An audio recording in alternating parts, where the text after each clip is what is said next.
Selamat pagi, selamat siang, selamat sore, selamat malam. Ketemu lagi di Jackpot Jagakarsa Podcast. Gini ya, rame banget di sini.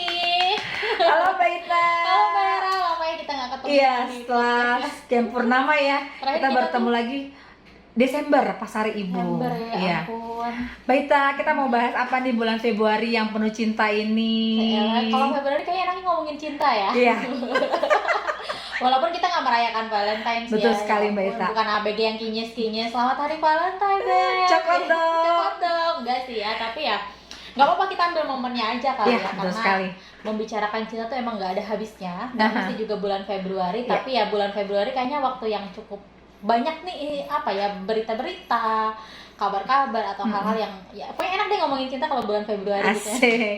Mbak Ita, kita mau bahas apa nih untuk kali ini tentang cinta? Oke, tentang cinta ya. Ngomongin cinta tuh pasti nggak jauh, nggak lepas dari bagaimana kita berinteraksi dengan orang yang kita cintai. Bisa pasangan, bisa orang tua, atau siapapun yang kita cintai. Mungkin ke hewan yang kita sayangi juga, kan ada beberapa orang yang punya pet atau apa kayak hewan-hewan kesayangan. Betul sekali, betul sekali. Gitu, jadi ngomongin cinta tuh adalah hal-hal yang sangat universal gitu ya. Tapi tidak jauh, tidak akan lepas dari yang namanya komunikasi.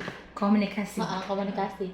Tadi sempat nih aku sama Mbak Era ngobrol di belakang. Kemarin tadi tuh aku baru baca penelitian gitu yang jadi ada namanya peneliti di psikologi, Gottman. Si Bapak Gottman ini tuh kayak profesor yang khusus mendalami belajar tentang cinta. Profesor mendalami ilmunya Iya, cinta. bilangnya Ada profesor. juga ya Mbak Ita ya? Profesor cinta, benar-benar. Nah, terus si Gottman ini tuh punya apa ya, kayak tempat riset gitu yang namanya Gottman Institute. Nah, di Gottman Institute itu dia meneliti tentang seberapa lama, memprediksi tentang seberapa lama sih si orang ini, si pasangan ini tuh bisa lama dalam berelasi. Jadi dia bisa memprediksi nih, oh tipe yang ini dalam berelasi paling cuma bisa bertahan 6 bulan. Dan tingkat akurasinya itu sampai 90% si prediksinya dia itu. Analisanya ya. Ada ini sampai long lasting, bisa sampai seumur hidup misalnya gitu. Nah, ternyata bagaimana kita, sejauh mana, selama apa kita berelasi dengan pasangan tuh bisa diukur dengan dua cara atau Oke. dengan dua aspek. Cara mengukurnya itu dari dua aspek. Yang pertama adalah bagaimana kita berkomunikasi dengan pasangan. Kemudian yang kedua adalah bagaimana kita dan pasangan saling berupaya dalam menyelesaikan konflik. Komunikasi menyelesaikan konflik. Resolusi konflik. Oke. Agak sulit ya, saya orang Sunda ngomong sampai sumpah sih sebenarnya effort banget. Oke. Jadi Gimana Mbak Ita? yang pertama tadi tuh, aspek pertama yang gimana, pertama Mbak? adalah komunikasi. Ngomong-ngomong soal komunikasi, ini kita sudah sejauh mana sih kenal pasangan kita? Jangan-jangan selama ini saking sibuknya kita dengan kerjaan, dengan sekolah, dengan karir dan lain-lain, kita sebenarnya belum segitu kenalnya sama pasangan kita. Padahal aspek komunikasi itu adalah komponen penting. Gimana enggak, tadi aja si Gottman bisa tuh memprediksi berapa lama seseorang itu bisa bertahan dalam sebuah relasi itu dari pola komunikasi. Betul sekali, Gitu. betul sekali Jadi, ya. penting sekali kita tahu pasangan kita itu, pola komunikasi kita dengan pasangan seperti apa. Nah, di sini aku akan memberikan 5 gambaran. Jadi mangga silahkan diidentifikasi kita dengan pasangan kita tuh termasuk pola komunikasinya yang mana, atau Ayo. tipe couplesnya tuh yang mana. Oke. Gitu. Tipe couples yang pertama ada yang namanya validating couples. Si validating couples ini tuh ditandai dengan kita dengan pasangan kita tipikal yang easy and calm. Jadi easy going sama pasangan, kalem gitu ya, penuh dengan ketenangan. Kemudian juga saling ada mutual respect satu sama lain. Jadi kalau lagi marah itu benar-benar kayak ada win-win solutionnya. Lo maunya apa? Kamu maunya apa? Aku maunya apa? Yuk sama-sama kita cari pemecahan masalahnya Oke. seperti apa. Masalah lo apa sih? Masalah gue gini. Jadi langsung ya Iya. disampaikan. Benar, langsung disampaikan dan langsung selesai hari itu juga. Oke. Kelihatannya kayak tipe yang ideal banget ya. Jadi kalau nggak suka bilang, kalau sayang juga bilang gitu ya. Jadi Kalau marah bilang kalau marah bilang dan langsung menyelesaikan. saat itu juga. Saat itu Wih. juga. Tapi kalau marahnya adalah ini emosinya belum tersampaikan gitu. Nah, ada lagi tipe yang kedua. Tipe yang kedua namanya volatile couples. Nah, tipe yang kedua ini jauh lebih lebih intensely emotional. Jadi intensely emotional itu bukan berarti marah-marah ya. Emosi manusia itu kan banyak tuh, Mbak. Ada sedih, ada marah, ada kecewa, itu salah satu bentuk emosi kan. Yes. Betul. Nah, Yang tipe-tipe yang volatile ini tuh lebih kepada tipe yang langsung mengutarakan emosinya. Jadi To the kalau point. senang, to the point. Kalau senang bilang, kalau marah bilang, kalau sedih juga bilang, disampaikan gitu. Iya. Jadi Jadi kalau lihat-lihat, jadi kalau sebel banget nih. aku sebel banget deh sama kamu tuh kenapa sih nggak ngertiin aku, tapi selesai hari itu juga dan emosinya tersampaikan hari itu Iya, juga. betul. Itu bagus banget ya Mbak Ita ya. Bagus banget. Jadi menurut Gottman di antara kelima nanti juga yang akan aku jelaskan si volatile ini yang paling efektif. Oke. Jadi ini tipe-tipe pasangan yang belak-belakan gitu loh. Itu yang kedua. Kemudian ada lagi tipe yang ketiga namanya conflict avoiding. Conflict avoiding ini adalah tipe kita dengan pasangan yang tipe-tipenya itu adalah menghindari konflik. Jadi daripada nanti kita berantem, ya udahlah gue mengalah aja. Ngalah. Nah, pokoknya kalau ada masalah tuh ya udahlah. Aduh, Daripada gitu. berantem. Dia nggak mau berantem. Dia nggak mau berantem. Ya udah diem aja gitu ya. Diam aja atau ya udah tidur aja gitu. Misalnya kan ada aja yang berantem terus ya udah tidur biar selesai masalahnya, padahal nggak selesai. Besok pagi bangun udah numpuk kayak cucian. Curhat ya. Enggak. Terus Jadi si conflict avoiding ini adalah tipe-tipe pasangan yang menghindari konflik tapi sebenarnya emosinya belum tersampaikan, masalahnya belum selesai, tapi dia nggak mau permasalahan ini terus berlanjut. Ya udahlah, pokoknya ini bukan hal penting dalam berelasi. Hubungan kita jauh lebih penting dibandingkan dengan berantemnya kita. Padahal yang namanya berantem itu perlu juga loh, karena kita akhirnya jadi mengenal gitu. Itu tipe yang keempat. Nah kemudian tipe yang ketiga dong ya Pak. Iya. Keempat apa tuh Mbak Ita? Nah kemudian yang keempat ada yang namanya hostile couple. Hostile couple itu lebih kepada ini lebih ke apa ya, defensif gitu. Jadi si kita atau si pasangan kita tuh lebih defensif. Defensif itu lebih kepada apa ya? Maksain pendapatnya dia, menuntut. Makanya bahasanya tuh ditandai dengan you always, you never gitu. Kamu tuh selalu gak pernah ngertiin aku ya. Kamu tuh gak pernah lalalala gitu. Itu ditandai dengan cara itu. Nah ini tidak efektif. Sangat tidak efektif. Ada lagi yang sangat tidak efektif ternyata dibandingkan dengan hostile, yaitu namanya hostile detached couple. Nah yang terakhir nih paling gak efektif, yang mungkin bisa dikatakan toxic relationship kali ya. Nah itu Serem banget, itu namanya aja udah serem Mbak Ita. ya hostile detached itu lebih kepada mengabaikan, tapi karena kalau tadi kan mengabaikannya biar ya udahlah gitu, yang conflict avoiding itu kan lebih kepada ya udahlah daripada berantem, bobo aja. dia seolah-olah tidur tuh pemecahan masalah. Nah kalau yang hostile detached itu ya udahnya tuh lebih kepada ya udah karena saya tidak peduli lagi dengan hubungan ini gitu. Jadi ini paling parah sih, saling cuek, saling tidak peduli karena memang saling tidak ingin gitu, tapi mereka tetap berada dalam satu ikatan couples gitu. Oh gitu. Jadi yang 5 itu boleh diidentifikasi nih. Mudah-mudahan sih masuknya ke yang pertama ya. Tuh. Yang validating, terus apa lagi tuh yang kedua? Validating, terus apa tuh? Volatile. Validating, volatile atau conflict avoiding itu masih oke. Oke. Jadi 1, 2 oke lah ya. 1, 2, 3 juga oke lah. 3 oke lah ya. Masih bisa ditoleran yang ketiga ya. Yang defensif. Yang 4, 5 tuh ya, yang tinggal bobo aja. Tinggal bobo aja. Besok tiba-tiba udah menumpuk. Kemudian yang kedua itu apa? Yang kelima itu terakhir gimana? Yang terakhir itu saya mengabaikan karena saya tidak peduli. Abain aja. Apa peduli? Aduh, Aduh, nggak peduli. Gitu. kasihan banget kalau kayak gitu ya Mbak Ita. Dalam satu ikatan couples gitu, ikatan pernikahan, pacaran gitu. Luar biasa. Makanya kan silent treatment itu benar-benar jahat sih. Jadi kejahatan dalam berelasi itu bukan cuma fisik, bukan cuma yang lain, tapi mendiamkan pasangan, mengabaikan pasangan tuh juga salah satu bentuk kekerasan dalam Kok bisa berelasi. ya? Iya. Berpasangan tapi diabaikan. Iya. Sayang banget ya. Tapi ada dan banyak. Ada ya? Oh ya ampun. Gitu. Jangan sampai. Jangan sampai. Nah, kemudian kita jadi tahu nih, kayaknya aku sama pasanganku tuh tipe yang validating deh, dan selama kita dengan pasangan saling nyaman sih sebenarnya nggak masalah ya, tapi kayaknya nggak mungkin juga sih nyaman. Pasti ada sesuatu yang nggak tersampaikan gitu.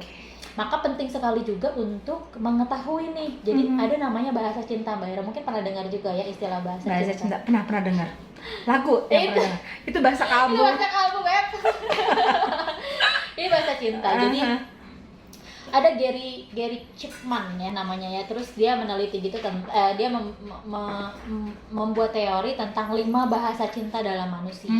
Gitu. Jadi manusia itu punya bahasa cinta yang itu semua bisa menjadi apa ya, kita mengenal diri kita, kemudian kita mengenal pasangan kita. Jadi ada orang yang tipe bahasa cintanya jangan-jangan gak matching, makanya selalu berantem.